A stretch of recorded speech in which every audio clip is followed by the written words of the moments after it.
ભારતનું બંધારણ આમુખ પઠન કરું છું. આપ સર્વે પણ સાથે પઠન કરશો.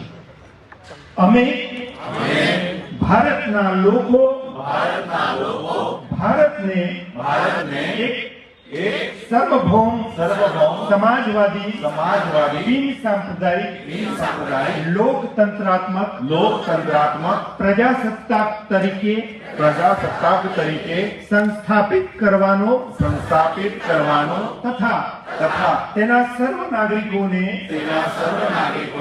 सामाजिक आर्थिक અને રાજકીય ન્યાય विचार अभिव्यक्ति मान्यता धर्म અને ઉપાસનાની स्वतंत्रता दरज्जा અને તકની સમાનતા પ્રાપ્ત થાય એમ કરવાનો અને તેઓ સર્વમાં વ્યક્તિનું આત્મસન્માનની જાળવણી અને રાષ્ટ્રની એકતા અને અખંડિતતાની ખાતરી આપતી બંધુતા વિકસાવવાનો ગંભીરતાપૂર્વક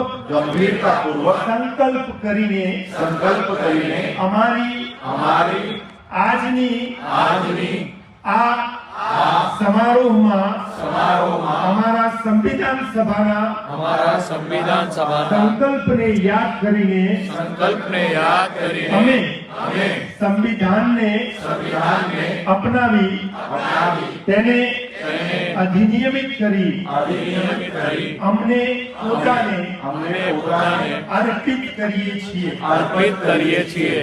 तो ये ऐतिहासिक घड़ी थी जिस घड़ी को हम संविधान दिन के रूप में जानते हैं.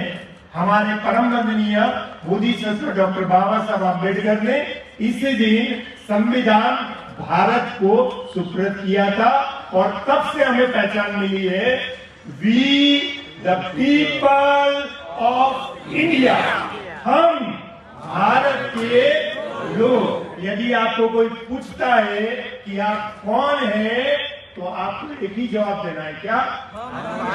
मैं भारतीय, हम भारतीय लोग. धन्यवाद. तो अब विधिवत रूप से हम सब लोग अमर रहे. अब मैं राजरत्न अम्बेडकर साहब को रिक्वेस्ट करूंगा कि वो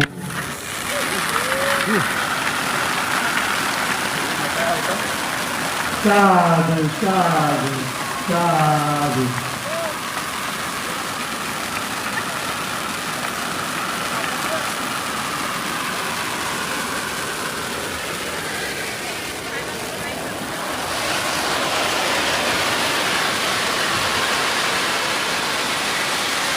जय भीम, जय भीम, जय जय जय जय जय भीम, जय भीम, जय भीम, जय जय जय जय जय भीम, जय भीम, जय भीम. राजरत्न अम्बेडकर साहब. वैसे देखा जाए तो सही मायने में दिवाली हमारी आज ही है.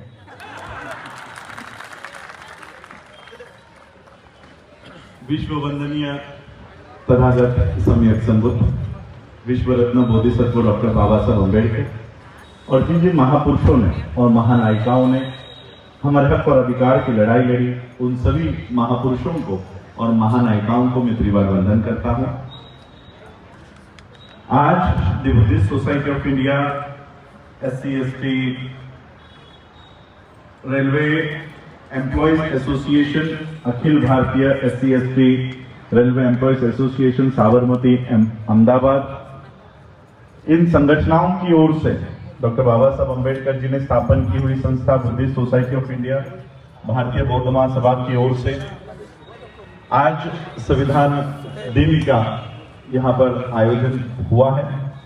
आज के इस कार्यक्रम के अध्यक्ष host Buddhist society of India के गुजरात के स्टेट प्रेसिडेंट बोधिराज विश्वास जी, आज के कार्यक्रम में उपस्थित मंच पर विराजमान मुख्य मेहमान सम्मानित अनिल प्रथम साहब, डायरेक्टर जनरल ऑफ पुलिस, विशेष अतिथि के तौर पर जिनको हमने सुना, बीएन परमार जी, अखिल भारतीय SC/ST railway employees association, TR Parmar साहब, ट्रस्टी एवं संरक्षक संकल्प भूमि ट्रस्ट, आज का कार्यक्रम का जो संकलन कर रहे हैं वो रूपल बहन जी, कार्यक्रम के सभी अतिथिगण और यहाँ पर उपस्थित सभी मेरे भाइयों को, बहनों को, माताओं को राजरत्न अम्बेडकर की ओर से जय भीम।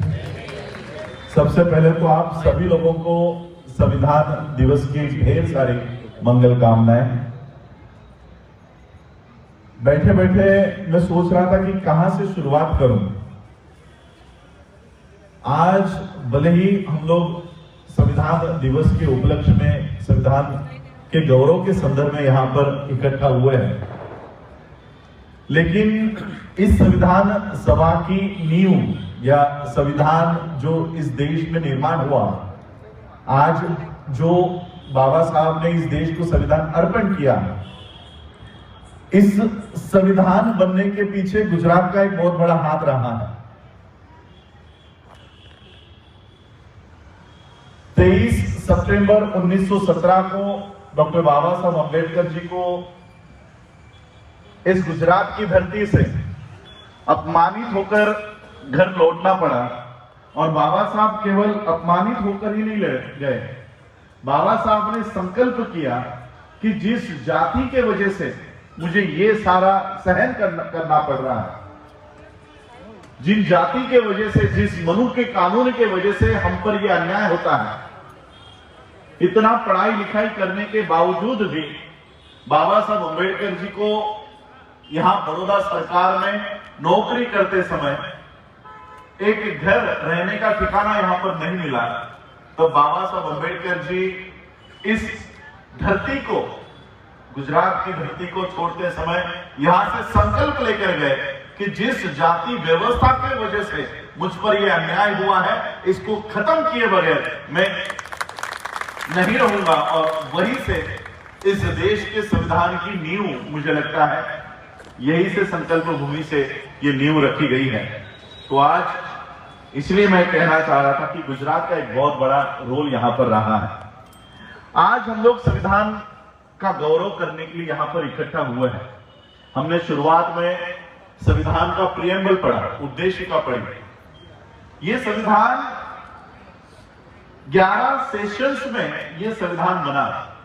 9 दिसंबर 1946 से इस संविधान के कामकाज की शुरुआत हुई और 26 नवंबर 1949 यानी आज से 72 इयर्स पहले बाबा साहब अम्बेडकर जी ने इस देश का संविधान निर्माण करके इस देश को अर्पण किया।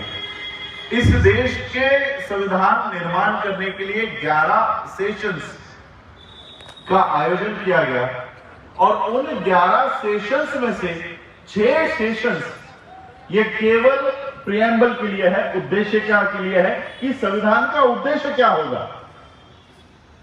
हम यहां पर इकट्ठा हुए, 398 लोगों की यह संविधान सभा थी, सब लोग इकट्ठा हुए। हमें करना क्या है, हमारा उद्देश्य क्या है, इस देश का संविधान कैसा होना चाहिए, इसके लिए 11 में से 6 सेशंस सिर्फ उद्देशिका के ऊपर थी, फंडामेंटल राइट्स के ऊपर थी। इस तरह से उद्देशिका का निर्माण हुआ और जब उद्देशिका का निर्माण हो रहा था, अनेक लोगों ने ये अपने विचार रखे कि यह संविधान भगवान को अर्पण होना चाहिए।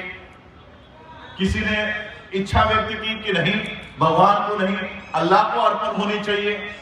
और तब बाबा साहब ने इस देश के संविधान को ना भगवान को, ना अल्लाह को, ना जीसस को, इस देश के संविधान को बाबा साहब अम्बेडकर जी ने लोगों द्वारा लोगों को ही अर्पित किया।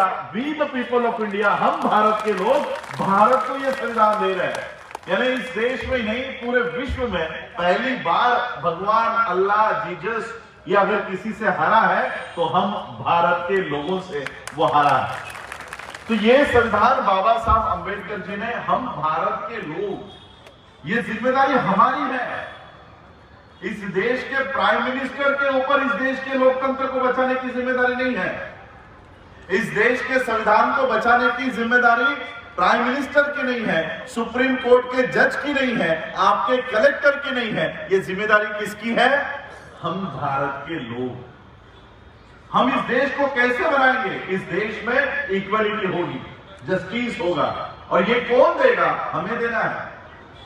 हम उम्मीद किससे करते हैं? संसद से, कि वो इक्वलिटी लाएंगे। वो इक्वलिटी नहीं लाएंगे, वो तो और इनजस्टिस फैलाने का काम करेंगे। जस्टिस की मांग आपको करनी है। कमला हैरिस, यूनाइटेड स्टेट्स की वाइस प्रेसिडेंट, ये अपने भाषण में कहती है कि डेमोक्रेसी इज नॉट गारंटीड। लोकतंत्र ये हमेशा के लिए नहीं होता, ये बदलता है, छीना जाता है। और भारत में ये पहली बार नहीं है कि हम गुलाम हुए थे। भारत आजाद था अंग्रेजों से।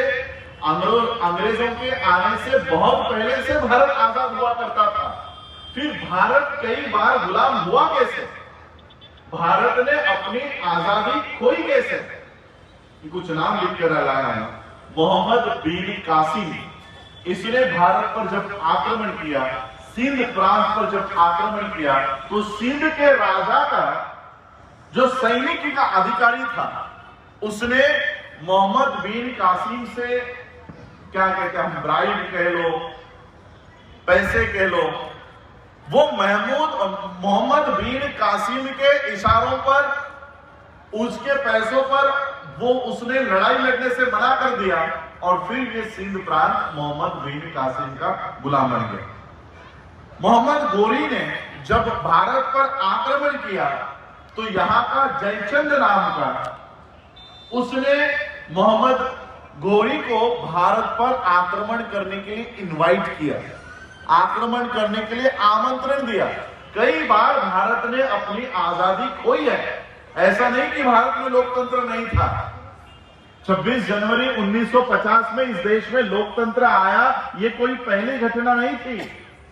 सम्राट अशोका के समय में भी ये भारत लोकतांत्रिक था, डेमोक्रेटिक था। और जब सम्राट अशोका के कार्यकाल में इस देश की व्यवस्था चल रही थी, तब इस देश में हम जो गाना सुनते हैं कि ये देश की धरती सोना उगले उगले हीरे मोती, वो किसका शासन था ये गायक बताता नहीं है। वो शासन सम्राट अशोका का था। जब सम्राट अशोका का शासन था, तब इस देश से सोना उगल रहा था। ये बात हम लोग हिस्ट्री में, इतिहास में पढ़ते हैं। सम्राट अशोका के कालखंड में इस देश में 17 वर्ल्ड की यूनिवर्सिटीज बनी, विश्वविद्यालय बने। आज जैसे हमारे बच्चे कोलंबिया जाते हैं, लंदन स्कूल ऑफ इकोनॉमिक्स जाते हैं, अलग अलग यूनिवर्सिटीज में जाते हैं, लंदन यूएस के लोग भारत में आते थे पढ़ाई करने के लिए। ये देश उस समय एजुकेशन का सबसे मुख्य केंद्र हुआ करता था। वर्ल्ड के सभी इंटेलेक्चुअल्स इस देश में पढ़ाई करने के लिए आते थे। जब शासन चला गया, मैं आपको बता रहा हूं कि इस देश के आंतरिक दुश्मन जो नहीं चाहते इस देश को लोकतांत्रिक बने रहना, वो लोग हमेशा इस देश के डेमोक्रेसी के अगेंस्ट खड़े हुए। उस समय सम्राट अशोका के कार्यकाल में राजा बृहदत्त की जब बारी आई इस देश पे शासन करने की, तब उसी के सैनिक ने, जिस तरह से मैंने मोहम्मद कासिम के सैनिक की बात की, ये कोई पहला सैनिक नहीं है, उससे पहला भी एक सैनिक होकर गया। राजा बृहदत्त के सैनिक में पुष्यमित्र शुंग नाम का ब्राह्मण सैनिक घुस गया और उसने मौका देखकर हमारे राजा की हत्या कर दी और डेमोक्रेसी को इस देश से नष्ट कर दिया। मैं बात इसलिए ये कह रहा हूं कि डेमोक्रेसी हमेशा नहीं रहेगी। हम लोग आज यहां पर संविधान दिवस मनाने के लिए आए हैं, लेकिन संविधान दिवस कब मनाया जाएगा? जब हम इस देश के संविधान को बचाने के लिए आगे आएंगे, क्योंकि हमेशा इस देश के लोकतंत्र को खत्म करने की प्रवृत्ति इस देश में ही है। उस समय मोहम्मद बिन कासिम था, मोहम्मद गोरी था, अब कौन है? मैंने नाम नहीं लिया है। मैंने नाम नहीं लिया है, लेकिन फिर भी मैं कहना चाहूंगा, नरेंद्र मोदी में इतनी ताकत नहीं है कि वो इस देश के लोकतंत्र को हटा सके। इतनी ताकत नहीं है। लेकिन इस देश के लोकतंत्र को हटाने के लिए, लोकतंत्र कब बना रहेगा? जब आपके पब्लिक सेक्टर्स होंगे, उसके ऊपर कुछ मिनिस्ट्रीज होती है। लोकतंत्र का अर्थ क्या है? लोकतंत्र का अर्थ है, बाबा साहब, मेरे पास अभी राइटिंग स्पीचेस पढ़ा था, मैं बाबा साहब का 25 नवंबर का आज के दिन का भाषण पढ़ रहा था। बाबा साहब कहते हैं कि लोकशाही, लोकतंत्र का मतलब है कि बिना खून बहाए लोगों के जीवन में आर्थिक, सामाजिक, राजनीतिक, धार्मिक क्रांति हो, उन्नति हो, इसका अर्थ होता है लोकतंत्र। लोकतंत्र का अर्थ है कि चर्चा से चलाया जाने वाला गवर्नेंस, गवर्नमेंट, चर्चा से चलाया जाने वाला। अब आप इन 4-5 सालों में चर्चा से चलाए जाने वाला शासन देख रहे हो। फॉर एग्जाम्पल, नोटबंदी इस देश में होती है। नोटबंदी, करेंसी किसका विषय है? रिजर्व बैंक ऑफ इंडिया का। अगर इस देश में नोटबंदी करनी है तो रिजर्व बैंक ऑफ इंडिया का गवर्नर करेगा, लेकिन रिजर्व बैंक ऑफ इंडिया का गवर्नर नोटबंदी नहीं करता, वो नोटबंदी करता है देश का प्रधानमंत्री। किसान बिल लाने का काम किसका है? एग्रीकल्चर मिनिस्टर का। किसान बिल का भी इंट्रोडक्शन एग्रीकल्चर, हमें तो पता ही नहीं कि इस देश का कृषि मंत्री कौन है, आपको पता है? पहले तो हमें पता होता था, शरद पवार ये कृषि मंत्री हुआ करते थे, एजुकेशन मिनिस्टर के बारे में पता होता था। अब हमको एजुकेशन मिनिस्टर कौन है पता नहीं, कृषि मंत्री कौन है पता नहीं, उद्योग मिनिस्टर कौन है पता नहीं, हवाई जहाज जो हवाई उड़ाने होती है, एयर ट्रांसपोर्ट के मिनिस्टर होते हैं, वो कौन है पता नहीं। सारे मिनिस्टर एक ही है। कुछ भी काम हो, ये अकेला आता है टीवी पर। ये बाकी के 547 सांसद जिनको हमने चुना है, वो गए कहां पर? वो है कहां पर? तो देखिए, डेमोक्रेसी क्या है? चर्चा से चलने वाला शासन, डिस्कशन से चलने वाला गवर्नेंस। अब डिस्कशन ही नहीं है, गवर्नेंस है, लोकतंत्र है। उस समय मोहम्मद कासिम था, मोहम्मद गोरी था। अब इस देश के लोकतंत्र को खत्म करने के लिए प्राइवेटाइजेशन नाम का मोहम्मद कासिम खड़ा किया है। अब सारी व्यवस्थाएं आप बेच दोगे। रेलवे बेच रहे हो, अब रेलवे ही बेचोगे तो रेलवे मंत्री किस चीज का बजट बनाएगा? बताओ मुझे। काम है किसी रेलवे बजट? पहले रेलवे बजट का एक अलग सेशन हुआ करता था, रेलवे बजट का अलग सेशन हुआ करता था। अब रेलवे बजट बनता ही नहीं। क्यों? रेलवे है ही नहीं हमारे पास। कुछ सालों बाद हवाई का जो मिनिस्टर होता है वो चला जाएगा। धीरे धीरे देश के, और ये मैं नहीं कह रहा हूं, इस देश की फाइनेंस मिनिस्टर साहिबा टीवी पर आकर कहती है कि आप इस देश के पास पैसे नहीं है, हमें देश चलाना है और इसलिए सभी पब्लिक सेक्टर को हम बेचेंगे, हम बेचने वाले। अच्छा, आपको पता है पब्लिक सेक्टर की निर्मित हुई किस लिए? पब्लिक सेक्टर की निर्मित इसलिए हुई कि कुछ लोग जिनको अपॉर्चुनिटी नहीं मिलती, जो प्राइवेट सेक्टर में जाकर जाति के वजह से उनको शायद नौकरियां ना मिले, इसलिए पब्लिक सेक्टर की निर्मित हुई कि एससी, एसटी, ओबीसी, एनटी, इन जाति के लोग जो पढ़ाई लिखाई तो कर गए, अब नौकरी में फिर से जाकर जातिवाद सहना पड़ेगा, इसलिए इन लोगों को अलग से नौकरियों की व्यवस्था भी पब्लिक सेक्टर के माध्यम से कर दी गई। अब ये क्या कहते हैं? पब्लिक सेक्टर लॉस मेकिंग है, ये लॉस में जा रही है, इसलिए हम इनको बेचेंगे। एचपीसीएल, बीपीसीएल का नाम आप लोगों ने सुना होगा। ये लॉस मेकिंग नहीं, प्रॉफिट मेकिंग कंपनीज है। करोड़ों का एक साल का प्रॉफिट है, लाखों करोड़ों का, फिर भी ऐसी संस्थाओं को बेचा जा रहा है। क्यों बेचा जा रहा है पता? इसलिए बेचा जा रहा है ताकि इस देश का संविधान उन कंपनियों पर लागू ना हो। अब संविधान तो देश में है, लेकिन संविधान लागू किस पर होता है?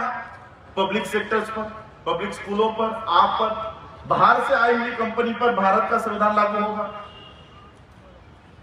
उनको इस देश के सामाजिक जाति व्यवस्था इनके बारे में जो हमारे फंडामेंटल राइट्स हैं, क्या वो कैरी ऑन करने वाले हैं? ये सवाल संसद में पूछा गया कि निर्मला सीतारमण जी, आपने घोषणा कर दी है कि हम पूरे देश की व्यवस्था को बेचने वाले हैं। रोड ट्रांसपोर्ट बेचेंगे, एयर ट्रांसपोर्ट बेचेंगे, वाटर ट्रांसपोर्ट बेचेंगे, रोडवेज बेचेंगे, पोस्ट ऑफिस बेचेंगे, LIC बेच देंगे, HPCL बेच देंगे, रेलवे बेच देंगे, BPCL बेच देंगे, सारे आप बेचने वाले हो। और ये बेचने के बाद जब प्राइवेट हो जाएगा तो क्या प्राइवेटाइजेशन में रिजर्वेशन होगा? ये सवाल है संसद में पूछा हुआ। और संसद ने इस बात को क्लियर किया कि जब प्राइवेट सारा पूरा देश हो जाएगा तब हम इस देश में प्राइवेट सेक्टर में रिजर्वेशन नहीं होगा। क्लियर किया हुआ है, आंसर दिया है संसद ने। संसद ने इस बात का आंसर दे दिया। अब ये सारी व्यवस्था क्यों हो रही है?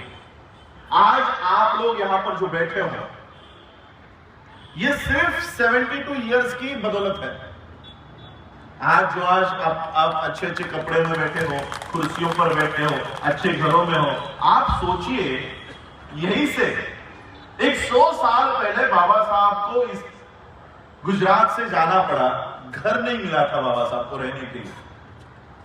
बाबा साहब को इस गुजरात में घर नहीं मिला रहने के लिए, लेकिन इन 72 इयर्स में आज आप लोग बड़ी बड़ी कोठियों में रह रहे हो। ये इस 72 इयर्स की बदौलत है, ये सिर्फ 72 इयर्स की बदौलत है। और मनुस्मृति, जिसका नाम सर लेने से कह रहे थे कि मैं उसका नाम भी लेना चाहता, सही में वो नाम लेने जैसी किताब है ही नहीं। मैं कभी कभी सोचता हूं कि बाबा साहब जो ग्रंथ के लिए इतना प्यार रखते हैं, अपना मुंबई का घर बाबा साहब ने खाली करवाया, राजगृह खाली करवाया।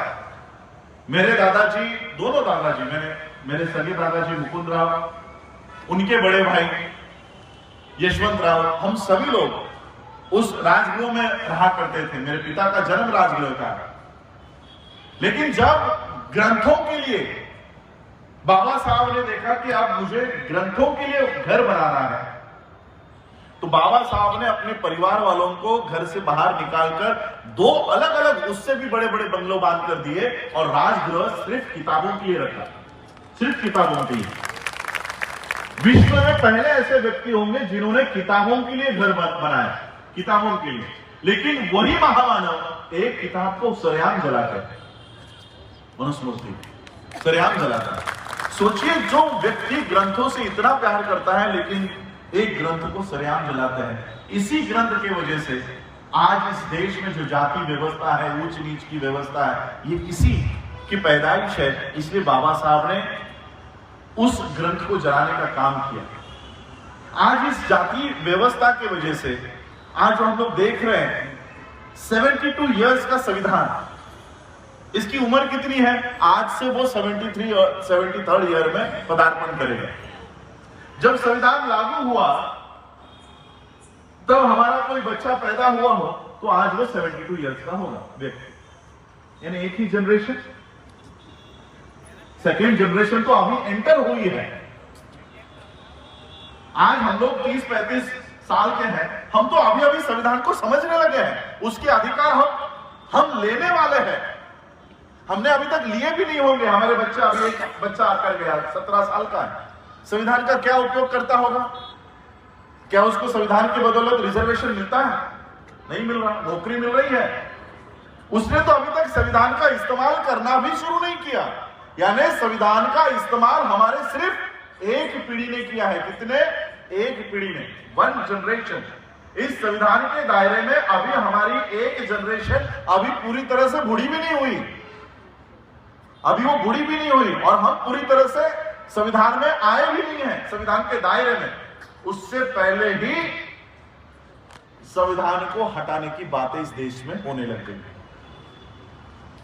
आपने सुना होगा 2 अक्टूबर को कोई एक बाबा है उत्तर प्रदेश में, उसने कहा कि 2 अक्टूबर से पहले इस देश को अगर हिंदू राष्ट्र घोषित नहीं किया तो वो सरयू नदी में जल समाधि लेकर मर जाएगा।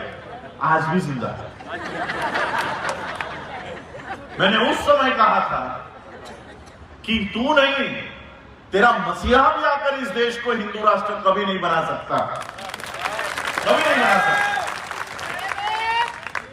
बाबा साहब अंबेडकर जी ने इस देश के संविधान को इस तरह से बनाया है, ये देश जितना हिंदुओं का है उतना मुसलमानों का है, उतना क्रिश्चियनों का है, उतना जैनों का है, उतना पारसियों का है, उतना बुद्धिस्टों का है। इतना ही नहीं, ये देश उनका भी है जो कोई धर्म नहीं मानते, उनका भी है कि नहीं मैं इन सभी धर्मों को नहीं मानता। नो रिलीजन वालों का भी ये देश उतना ही है। इस तरह से बाबा साहब ने इस देश के संविधान को बनाया है।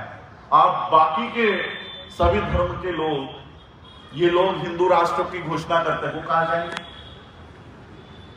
और इसलिए मैंने कहा कि लोकतंत्र, डेमोक्रेसी ये हमेशा गारंटीड नहीं होती।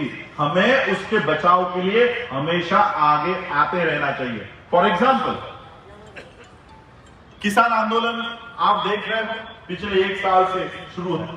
26 नवंबर से पिछला 26 नवंबर में किसानों के साथ उनके सिंधु बॉर्डर पर मैं अपनी बात रख रहा था। आज 1 साल पूरा हो गया है। आज भी उन्होंने अपने आंदोलन को पीछे नहीं लिया। उनका क्या कहना है? बिल आप संसद में बनाते हो और घोषणा टीवी पर करते हो। संसद में अगर बिल बना है तो संसद में पीछे लो, या टीवी पर आकर मन की बात में क्या पीछे लेते हैं? फिर आप कह लोगे ये तो इलेक्शन के लिए जुमला था, वो तो बोलना पड़ता है। फिर क्या करेंगे किसान? तो ये किसानों का जो आंदोलन है वो अपनी जमीन को बचाने के लिए नहीं है, वो अपने खेतों के लिए बचाने के लिए नहीं बैठे हैं। उन किसानों को यह पता चल गया कि किसान बिल अगर लागू हो जाता है तो हमारी जमीन हमारे हाथों से निकल जाएगी। जमीन निकलने के बाद, कॉन्ट्रैक्ट होने के बाद अगर कोई विवाद खड़ा होता है तो उसको न्यायालय में भी जाने का अधिकार नहीं है, कोर्ट में जाने का अधिकार नहीं है। अगर कॉन्ट्रैक्ट के खिलाफ अगर किसी किसान ने दे भी दी कि ये जमीन मेरी कॉन्ट्रैक्ट पे ले लो, अगर कॉन्ट्रैक्ट के हिसाब से उस कॉन्ट्रैक्ट पे नहीं अगर वो मालिक चलता है तो वो किसान में नहीं जा सकता। ये अधिकार सिर्फ जमीन के लिए नहीं था, किसान को लगा ये हमारे लोकतंत्र का, हमारे अधिकारों का मुद्दा है और इसलिए वो किसान अपने जमीन को बचाने के लिए नहीं, इस देश के लोकतंत्र को बचाने के लिए सिंधु बॉर्डर पर बैठा हुआ। सीए का भी आंदोलन आप लोगों ने देखा होगा। मुस्लिम बहनें, माताएं राहों पर बैठी हुई थी और बाबा साहब के फोटो को लेकर बैठी हुई थी, विशेष बाबा साहब के फोटो को लेकर। अब वो बाबा साहब के फोटो को क्यों ले रही थी? क्योंकि उनको पता चल गया कि बाबा साहब ऐसा कानून बनाकर गए हैं कि न्याय देते समय किसी का धर्म नहीं देखा जाए। जब न्याय देते समय किसी का धर्म नहीं देखा जाए तो नागरिकता देते समय कैसे देखा जा रहा है? वो अपनी नागरिकता को बचाने के लिए नहीं, इस देश के संविधान को, लोकतंत्र को बचाने के लिए यहां पर खड़ी।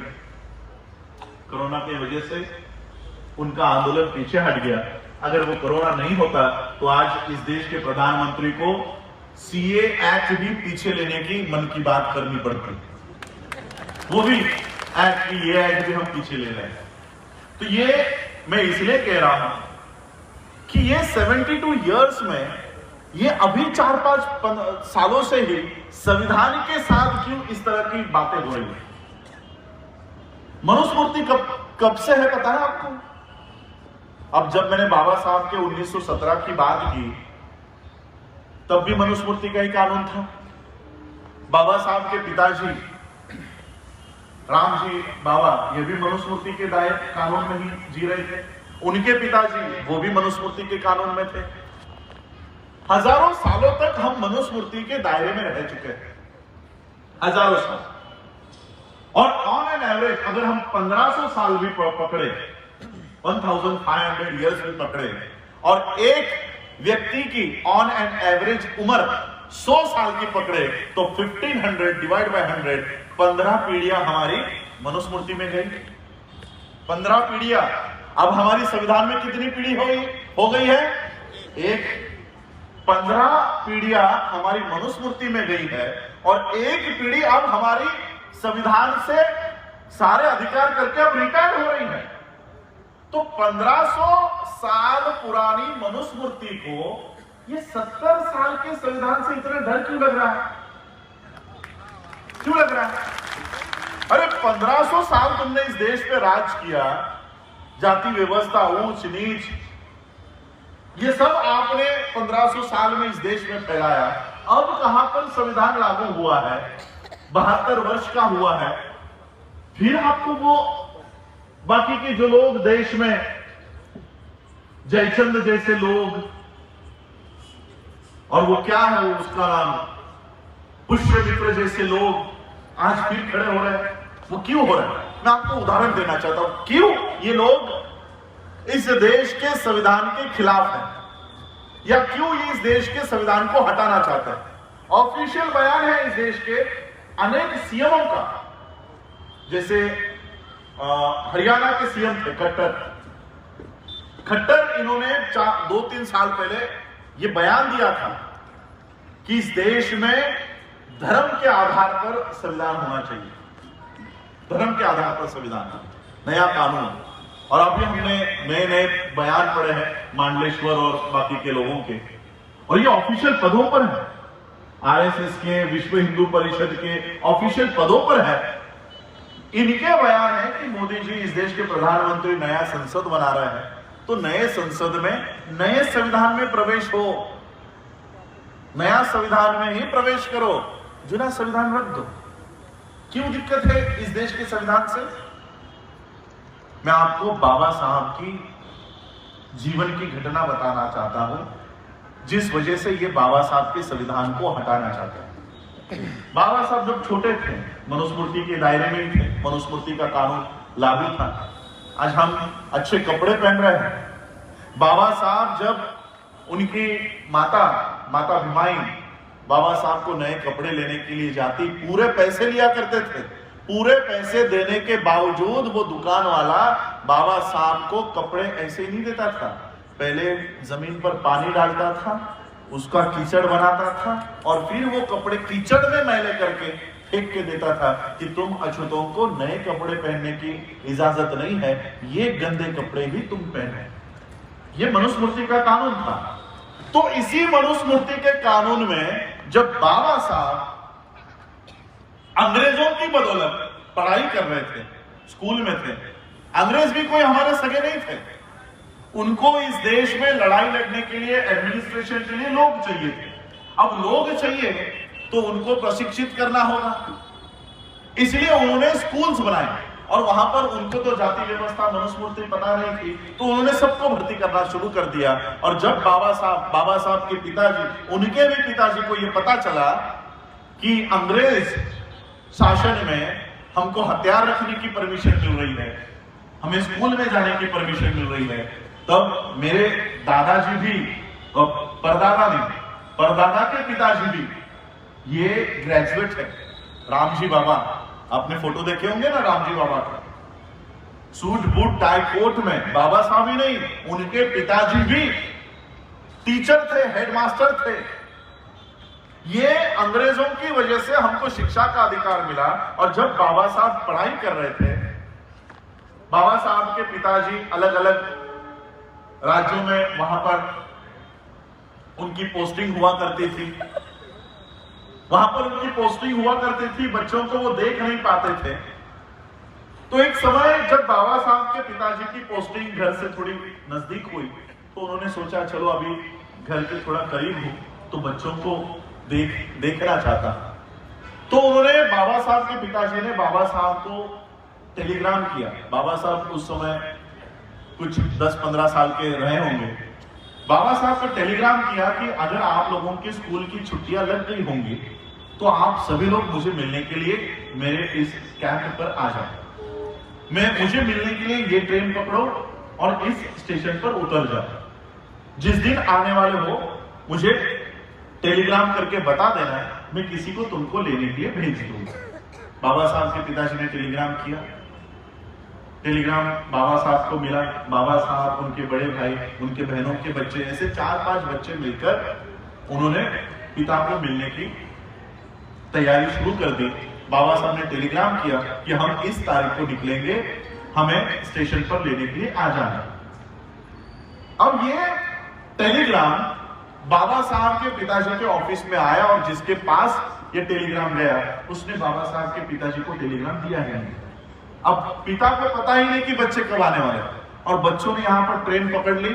जिस स्टेशन पर उतरने के लिए कहा था वहां पर उतर गए और सभी बच्चे अपने पिता की राह देख रहे हैं कि हमारे पिता किसी को भेजेंगे या खुद आएंगे। अब पिता को पता ही नहीं।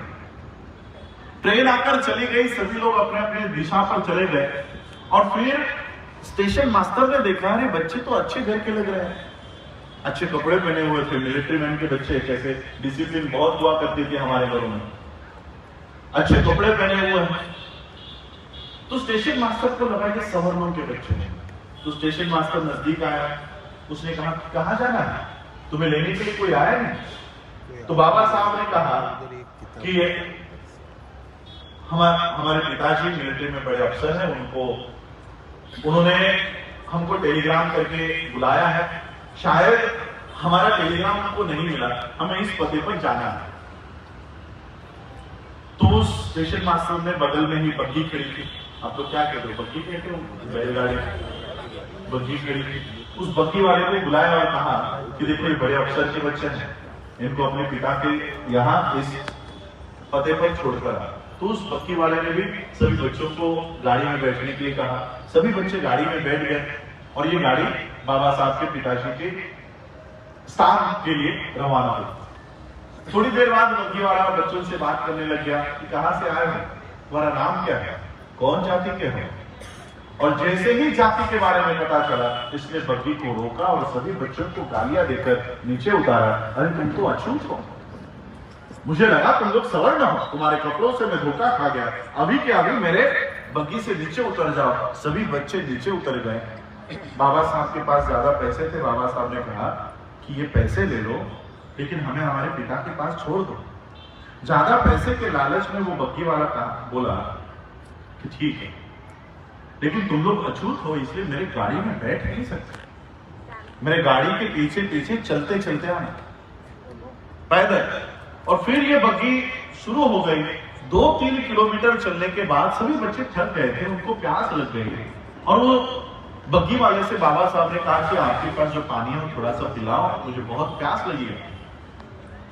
बग्गी वाले ने कहा कि तुम लोग अछूत हो इसलिए मैं अपना पानी तुम्हें नहीं पिला सकता, अपना पानी तुम्हें पिला नहीं सकता, लेकिन आगे अगर कोई नदी आ जाए, नाला आ जाए, तो मैं बग्गी रोक दूंगा, तुम लोग पानी पीकर आ जाओ। और 2 किलोमीटर होने के बाद उस बग्गी वाले ने देखा कि आगे कुछ पानी दिखाई दे रहा है, उसने गाड़ी रोकी और बच्चों को कहा कि वो देखो वहां पर पानी दिखाई दे रहा है, जाकर पी कर आओ। सभी बच्चे भागते भागते वहां पर गए। बाबा साहब ने देखा ये तो कीचड़ है, लेकिन प्यास लगी थी। बाबा साहब ने वो कीचड़ हटाया और वो गंदा पानी, बाबा साहब सभी बच्चे झुककर उन्होंने वो पानी पिया। कपड़े मैले हो चुके थे, मुंह गंदा हो चुका था। थोड़ी देर बाद फिर वो अपने पिता के वहां पहुंचे। बाबा साहब के पिताजी ने दूर से ही देखा, ये मेरे बच्चों की क्या हालत हो गई है, इन बच्चों के साथ क्या हुआ होगा। ये बाबा साहब के पिता को अंदेशा हो गया कि इन बच्चों के साथ क्या हुआ होगा। बाबा साहब दौड़ते दौड़ते अपने पिता के गले लग गए और रोते रोते बाबा साहब ने अपने पिता से पूछा कि मेरे साथ ऐसा क्यों किया गया, मेरे साथ ऐसा बर्ताव क्यों किया गया, मुझे बैलगाड़ी से क्यों उतार दिया गया, मुझे पानी पीने का अधिकार क्यों नहीं है, मुझे गाड़ी में बैठने का अधिकार क्यों नहीं है। अब बाबा साहब के पिता के पास बाबा साहब के सवालों का जवाब नहीं था, लेकिन बाबा साहब के पिताजी ने कहा इसी व्यवस्था को तुम्हें बदलना है, इसी व्यवस्था को बदलना है। और बाबा साहब के पिताजी ने बाबा साहब को ऐसे तैयार किया, बाबा साहब के पिताजी ने बाबा साहब को इतना पढ़ाया है। बाबा साहब को बड़ौदा सरकार के पास भी बाबा साहब के पिताजी केडुस्कर गुरुजी ये यहाँ पर विनती लेकर आए और बाबा साहब को फिर स्कॉलरशिप मिलके बाबा साहब पढ़ाई लिखाई करके आए। जब बाबा साहब बड़ौदा की नौकरी करने के लिए यहाँ के लिए निकले, तब राम जी बाबा उन्होंने झगड़ा किया कि मैंने तुमको नौकरी करने के लिए नहीं पढ़ाया, मैंने तुमको नौकरी करने के लिए नहीं पढ़ाया, तुम्हें हमारे पीढ़ियों पर होने वाले अन्याय अत्याचार का बदला लेना है, उसे बंद करवाना है, उसके लिए तुमको काम करना है। बाबा साहब के पिताजी बाबा साहब बड़ौदा के सरकार की नौकरी के खिलाफ थे, लेकिन बाबा साहब की दिक्कत यह थी कि स्कॉलरशिप इसी बेसिस पे मिली थी कि नौकरी करनी पड़ेगी, उसके अलावा स्कॉलरशिप नहीं मिलती। लेकिन बाबा साहब ने जब देखा कि मेरे पिताजी सही कह रहे थे, बाबा साहब ने नौकरी छोड़ी और अपना पूरा जीवन इस देश में सामाजिक क्रांति लाने के लिए पूरा जीवन बाबा साहब ने खर्च किया। और उसी बच्चे ने, जिस बच्चे को बैलगाड़ी से उतार दिया गया था, बग्गी से उतार दिया गया था, कीचड़ का पानी पीने के लिए मजबूर किया गया था, बाबा साहब ने ऐसा संविधान निर्माण किया कि आज उस संविधान के बदौलत जिन संविधान निर्माता को बैलगाड़ी से उतार दिया गया था, आज उनकी पीढ़ियां हवाई जहाज उड़ाती है, हवाई जहाज उड़ाती है। जिस संविधान निर्माता को कीचड़ का पानी पीने के लिए मजबूर कर दिया गया था, उसी संविधान की बदौलत यहाँ भी बार बार हमारे यहाँ पर पानी लेकर आ रहे थे, बिस्लरी का पानी, बिस्लरी का पानी पी रहे, खरीद कर पानी पीते हैं। और यही दुख है, यही दुख है कि जो कौम हम इनको गाड़ी में बैठने का अधिकार नहीं देते थे, अब हमारे सरों पर बैठने लग गए। इसलिए इनको इन 70 साल के संविधान से डर लगने लगता है, डर लग रहा है। अलग अलग कानून बनाकर ये संविधान को कमजोर कर रहे हैं।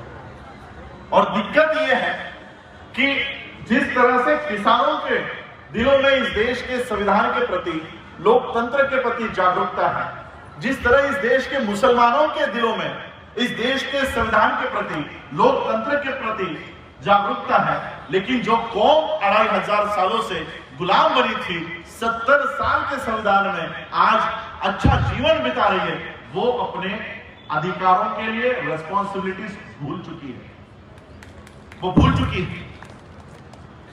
2500 सालों के बाद अचानक से अगर हमको ये सारा बिना आंदोलन किए, बताओ मुझे, संविधान निर्माण करने के लिए आप में से कितने लोगों ने लाठियां खाई, बताओ मुझे। जिस तरह से संविधान, देखो लाला लजपत राय लाठी खाकर मर गया, पता है आपको? साइमन कमीशन का विरोध कर रहा था।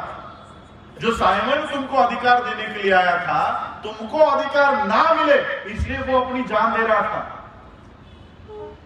देखो वो लोग मनुस्मृति के लिए कितना कट्टर है, कितना कट्टर है कि मनुस्मृति को रिवाइव करने के लिए, फिर से जिंदा करने के लिए वो दिन रात काम कर रहे हैं, और आप लोग संविधान को बचाने के लिए आगे नहीं आ रहे। उनके हाथ में आज पूरा देश है, फिर भी वो डरे हुए हैं। क्या क्या कहते हैं वो लोग? कुछ डर दिखाता है, हिंदू खतरे में है। सुना है ना आप लोगों ने? हिंदू खतरे में है। पूरा देश आपके कब्जे में है, संसद आपके हाथ में, राज्यसभा आपके हाथ में, सुप्रीम कोर्ट आपके हाथ में, प्रशासन आपके हाथ में, मीडिया पूरा दिन रात मोदी मोदी मोदी मोदी करता रहता है, पूरा देश आपके हाथ में है, फिर भी हिंदू खतरे में है। कैसे? वो हिंदू खतरे में है इसलिए कहते हैं कि तुम लोग कहीं सो ना जाओ, ये व्यवस्था जो हमको मिली है ये फिर से हाथ से गवा नहीं दो, इसलिए वो दिन रात उनको जागरूक रखते हैं, सो मत जाना। और हम लोग, मैं फॉर एग्जाम्पल दिखा, जीता सकता है एग्जाम्पल देता हूं। 2 साल पहले दिल्ली की इलेक्शन हुई, बात पता है आपको? वहां के कुछ फोटोज हम लोग देख रहे थे। दिल्ली के इलेक्शन में इस देश का होम मिनिस्टर, गृह मंत्री अमित शाह दिल्ली के गलियों में हाथ में पैम्पलेट लेकर घर घर में बांट रहे थे। फोटो देखा आप लोगों ने? लोगों को, आम लोगों को एक एक पैम्पलेट दे रहे थे, ये लो वोट हमें देना, वोट हमें देना।